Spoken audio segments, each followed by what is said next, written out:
السلام عليكم ورحمة الله وبركاته صاحبي الملك استوديوكا كجوجتان كسو dhawaada hanfada sports haday maalin idin tahay maalin wanaagsan haday habeen idin tahay habeen wanaagsan kooxda kubadda cagta Chelsea oo si rasmi ah mar dhaweed ugu dhawaaqday inay la heshiisay kooxdeedii keentay tababarihii kooxda kubadda cagta Brighton Graham Potter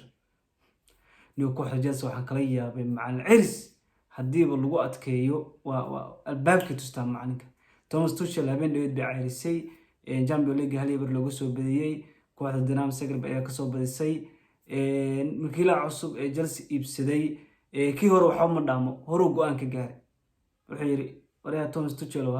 hadaba hadeertaan waxa weeye wareersan tahay xaaladdu kugu xun tahay ku fuu bilowday kooxda meel lama gaarsiin kartid inaad ero mugu kala wad hore ka ceeriyay xataa ma sharfin baa la yiri yani tababaraha marka la ceerniga waa loo sii sheegaa xataa waxa la yiri arimahaas ma uu kala hadlin hore yiri albaabka laga baxay iga tus runtii hadaan usoo laabtaasi taasi Chelsea Thomas Tuchel waa cayrisay oo wad ka wada dhagsantiin laakiin mar dhaweed waxay ku dhawaaqday inay la heshiisay macalinka Brighton Comhembo hadda ku sugan yahay wax walba waa la dhameeyay tababarahani si toos ah ayuu shaqada kooxda kubadda cagta Chelsea ula wareegaya Graham Potter muxuu yahay runtii tababarahan tababara aan xishoon weeye toddobaadkii tagay asbuuc dhaweed kooxda Leicester ayuu 5 u dhiibay Manchester United Old Trafford buu ku booqday waa uu ka badiyay waa macallin farsamadiisa ay weerar ku dheehan tahay maba yaqaan maxaa difaac ayaa la galaa Brighton aan u jeedo inuu soo joogin ciyaartooyo magac leh ama ku cabsi gelin kara ayuu markuu kula dheelayay wuxuu kugu ridayaa gariir Manchester United soo u galay waa arkayseen sanadka hore naftiisa dab yar ma shireen koox badan ayuu halka u galay Chelsea naftirkeeda sanadka hore wuxuu ku qabtay labada jeerba Draw Bridge ayuu la galay marka macalinkan cusub ay la soo wareegtay kooxda kubadda cagta Chelsea Graham Potter wax badan ayuu ka bedeli karaa Chelsea waxay ku jirtaa Champions League tartamo badan bay u tartamaysaa sida horyaalka Premier League marka tababarahan cusub wuxuu ku soo kordhin doonaa